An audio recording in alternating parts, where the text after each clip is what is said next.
Tay, pasaan kayo? Namamasyal. Saan ang bahay nyo? Sa Silangan. Sa Silangan ang bahay nyo. Sige to, sa inyo na. Oo. Oo. Pasaan kayo dyan? Naglalakad kayo pupunta doon? May kilala kayo dito ang Albert Martinez. Baka dayo yun. Oo, sige po. Papunta kayo doon. Oo, sige, tara. Dire-diretso. Hindi nyo pala kilala yung si Albert Martinez na yan? Oo, sige. Okay lang yan. Ba't sa inyo na rin to? Okay. Sa kaibigan niya. Pagtapos, pag galing niyo doon, uuwi na rin kayong diretso. Sige. Basta dire-diretso lang sa bahay. Ayos. Okay, ito sabay nyo na rin. Para mas maganda-gandang ano. Kaya nyo buhatin diretso sa bahay nyo. Sige.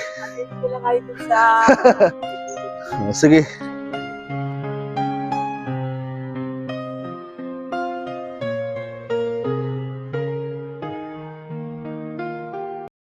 Patuloy lang ako magbibigay ng kasiyahan sa inyong lahat mga katropa. Kung gusto nyo magkaroon ng GCash para may pambili kayo ng bigas, ilalagay ko yung link sa may comment section at mag-register lang kayo. Ako nang bahala sa inyo.